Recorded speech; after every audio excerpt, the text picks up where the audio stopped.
E dito que ele organizou esse conhecimento inicial, que não tinha mais como ir para trás, né? Ele organizou o ponto de partida. Então existem regras absolutas na matemática, que é esse ponto inicial. Sim. Dito isso, essas verdades absolutas, elas vêm da onde? O que é isso? É aquela pergunta, a matemática ela foi criada ou foi criada ou descoberta, né? Criada ou descoberta. O que você acha? Eu falei pro Guizoli que eu acho que ela foi descoberta. Você acha por quê? Conta pra mim, Arthur. Não sei, porque parece que ela já estava aí e o cara acessou aquela ideia que já existia. A gente até tinha conversado, eu e o Guizoli aqui, ele deu o exemplo da roda. Ele perguntou, tu acha que a roda foi inventada ou descoberta? Para mim ela foi descoberta, ela já existia como potencial. Ela já existia como possibilidade no mundo das ideias. E o ser humano descobriu. Para mim, eu acho... É que eu vi aquele documentário na Netflix que fala sobre o número pi. Já viu? Sei. E aí eu vi aquilo e pensei, bom, então a matemática ela simplesmente foi descoberta. A gente entendeu que ela existe. O Guizoli e você estão no mesmo time? Eu acho que... Não, ele disse que ele é do criada. Ele acredita que o ser humano criou. Olha só. Tô desatualizada com os papos com o Guizoli. Eu preciso conversar mais com ele sobre isso. Mas ele não foi tão enfático assim. Ele tava meio que em dúvida. Meio que em dúvida. Acho que o principal é dizer, gente, igual futebol isso aí, né? Ninguém tem uma resposta certa. É tipo, torce pro time que você quiser, da criada ou da descoberta. O importante é mais a discussão do que chegar numa resposta, né? Eu já fui muito do time descoberta. Assim, muito. Eu defendia demais a descoberta. Hoje eu acho que eu tô defendendo mais a criada. Mas se ela foi criada, a nossa realidade não é toda uma artificialidade, uma grande... uma coisa frágil. Então, eu entendo o seu ponto, mas você acha que se a gente tivesse uma outra realidade... Sei lá, eu acho que a natureza, por exemplo, é uma coisa muito esperta. Tipo, ela quer otimizar, ela quer fazer o jeito, por exemplo, o girassol, do melhor jeito para pegar o sol ali e os bichos, as abelhas, quer fazer certinho para poder otimizar o espaço para guardar o mel. Super show, lógico, teve muita gente que morreu, né? Muito bicho que morreu antes de conseguir chegar nessas coisas, né? Mas eu acho que o que a gente cria pode, de fato, ter uma observação nessas coisas. Mas eu acho que a gente cria algo independente daquilo. A gente faz um modelo, a matemática é um modelo que está referenciado nesse lugar, sabe? Que está olhando a abelha, que está olhando o girassol, que está olhando o movimento dos astros, mas é só um modelo. E a matemática é um rolê à parte da natureza, assim. Tu acha que ela não está na natureza? É a forma que o ser humano interpreta a natureza. Eu acho que é o jeito que o nosso cérebro faz para organizar e compreender a natureza. Mas e aquela história do número pi que aparece em todos os lugares possíveis? Isso não mostra que tem alguma coisa por trás? Eu acho que isso mostra como a gente procura padrão em tudo. Eu acho que isso conta mais sobre a gente do que sobre a matemática, sabe? Então eu acho que, por exemplo, tem muito isso com o número de ouro também. O que é esse? Que é... O número de ouro é basicamente um número que é encontrado em vários locais. As pessoas tentam achar esse número em todos os lugares. Então, por exemplo, será que se eu dividir a largura do outdoor pela altura do outdoor, eu vou encontrar? Vai. Será que se eu dividir a largura do meu cartão de crédito pela altura do meu cartão de crédito, eu vou encontrar o número de ouro? Vai. E se eu dividir a altura da minha cabeça pela altura do meu queixo até o nariz? Tem um tanto de gente que vai atrás desse número de ouro em vários lugares, sabe? Porque dizem que, inclusive, quem estuda publicidade e propaganda usa muito, né? O Fibonacci, que tá super relacionado para poder criar logos, criar um monte de coisa. Mas eu acho que isso é muito mais uma procura nossa de encontrar uma explicação e um padrão em cima das coisas. Eles estão aí em vários lugares do jeito que a gente descobriu matemática, sabe? Mas eu acho que também é muito sobre a matemática, sobre a natureza ter esses padrões entre ela para ser o mais otimizado, o melhor, que melhor funciona e tal. Então eu sou muito mais do time criada hoje do que do time descoberto. Mas quando tu acreditava que ela tinha sido descoberta, qual era o argumento? Tinha a ver com Deus? Não tinha a ver com Deus. Era muito sobre achar que essa matemática ia existir independente da gente, sabe? Hoje eu acredito muito mais que a gente se pergunta coisas que já são independentes da natureza, sabe? Mas se a gente não existisse, isso aqui teria, sei lá, 50 centímetros, não sei quanto tem. Se a gente não existisse para observar, continuaria tendo tantos centímetros, ou não?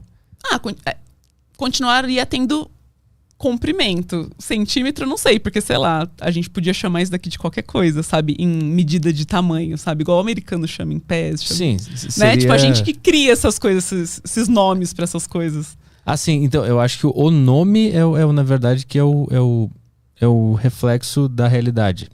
Que aí já vira a linguagem, né, da matemática. Então, independentemente de a gente chamar de centímetro ou de qualquer outro barulho que a gente faz com a nossa boca, esse fato já existiria. Sim, aqui. existiria. Então, se a gente não tivesse aqui para observar. Só que eu acho que a matemática em si não existiria, sabe? Porque eu vou tentar ir por um outro lado, assim. Eu acho que essas coisas existiriam, a gente observa ela, cria um modelo que a gente chama de matemática para poder descrever essas coisas, assim como a física faz, a química faz. E aí a gente olha essas coisas que já estão todas prontas e que já estão todas modeladas, igual Euclides já tinha modelado, ou pelo menos organizado essas ideias. E a gente começa a fazer perguntas mais sofisticadas. Perguntas que descolam disso aqui que a gente está observando, sabe? Porque quando a gente fala de pesquisadores em matemática, essas pessoas não estão mais preocupadas com a natureza, sabe? Muitas das perguntas que um doutorando, um pós-doutorando, um pesquisador em matemática vão fazer nos seus trabalhos, no seu dia a dia, você vai perguntar, por que você está fazendo isso? Ele vai falar, sei lá, só porque é muito divertido, entendeu? Não tem justificativa as coisas que a gente faz. Mas daqui a um tempo, alguém pode olhar aquilo e achar uma aplicação, sabe? Por exemplo, para não ficar muito doido, se a gente for falar de criptografia, o primeiro, tem vários tipos de você criptografar, esconder uma mensagem. Por exemplo, língua do P, sabe? Fala tudo com P. Eu não consigo, eu não vou passar essa vergonha agora. Mas isso dá um jeito de criptografar sua mensagem. Ou criar código, aí você passa pro amigo, o amigo descriptografa lá do outro lado, tal. Tem vários jeitos. Beleza. Só que um dos jeitos que a gente usa em vários dos lugares hoje com tecnologia é a criptografia que a gente faz a partir dos números primos. Só que a gente já sabe o que é um número primo desde Euclides. Euclides escreveu nos elementos que era o número primo. E olha que doido, o Euclides via número não como uma quantidade, ele via como um comprimento. Olha só que doidura. Então, por exemplo, ele falava assim, ó, isso daqui ó, é o número 1, daqui até aqui é o número 1. Se a gente tiver 2 vezes isso, é o número 2. Se a gente tiver 3 vezes isso, é o número 3. E então ele falava de que número era esse comprimento de coisa. E ele falava que um número era primo ou não quando você conseguia unicamente preencher aquele número com ele mesmo ou com números uns. Aí você tentava preencher com 2, não dava. Tentava preencher com 3, ou faltava ou sobrava. Com 4, ou sobrava ou faltava. Então aquele número era primo. Então hoje a gente vê na escola, né? O 2, o 3, o 5... o 7, por aí vai. Então, só pra eu entender, o número 1, ele é a base de tudo. É. Tá, pra ele conseguir analisar essas... O 1 é o que manda em tudo. É o que manda. A partir do 1, tu entende os outros. Exatamente. Tá, e aí depois? Aí você vai preenchendo esses... Beleza, descobriu quem são os primos. A partir desse momento que... Ah, beleza, a gente chamou isso daqui de número primo, a gente começa a fazer a pergunta, tá, mas será que tem infinitos números primos? Lá em Euclides também. Ele já tinha uma forma de argumentar e falar, tem infinitos. A gente já sabe que tem infinitos. A gente consegue achar todos? Não. Tem uma fórmula para achar primo? Também não. A gente não sabe essas coisas ainda, sabe? São perguntas que desde Euclides se fazem e ainda estão sem resposta. Tudo isso para chegar hoje e falar, caraca, dá para usar esses primos aí para poder fazer criptografia, uns números gigantão, que ninguém vai achar, não sei o que lá. A gente consegue usar ele como uma chave para poder esconder as mensagens, criptografa as coisas, não sei o que lá. Então, tipo assim, é um rolê que existe há muito tempo. Que talvez o Euclides não tava nem aí, entendeu? Pra tal da criptografia. O Euclides tava só fazendo umas perguntas legais. Só que aí, ao longo do tempo, alguém olha para esse conhecimento que já existe e fala, beleza, eu vou aplicar isso daqui então. Dado que esse conhecimento existe, sabe? Então, as nossas mensagens são criptografadas graças aos números primos? É isso? Também. Não é o único tipo, mas é um tipo bem eficiente de criptografia. Mas como que transforma a mensagem num... Como é que o número primo age nessa criptografia? Esse número primo, ele vai basicamente esconder a mensagem, sabe? Então, quando você criptografa com seu amigo, você conta pra ele assim, ó, tem uma regra. Vamos combinar essa regra aqui. E aí você combina essa regra e tem uma chave para colocar para essa regra funcionar. E essa chave dessa regra vai ser um número primo. Ah, entendi. É isso. E aí a gente tem computador que descobre números primos muito grandes, né? A gente não precisa ficar calculando. Mas a gente tem essas procuras por números primos gigantescos, porque, enfim, aí elas vão ser essas nossas chaves para poder guardar as informações. Eu vi o teu vídeo que tu mostra lá o maior número primo conhecido até recentemente, né? 2019, né? Que é um computador que fica rodando lá, um algoritmo para conseguir encontrar, né? E era um puta número. Sim, é gigantesco. Que o final era -1, era não sei o que, -1. É um 2 elevado a um monte de coisa, -1. É isso. Então, por exemplo, a senha da mensagem podia ser o 7.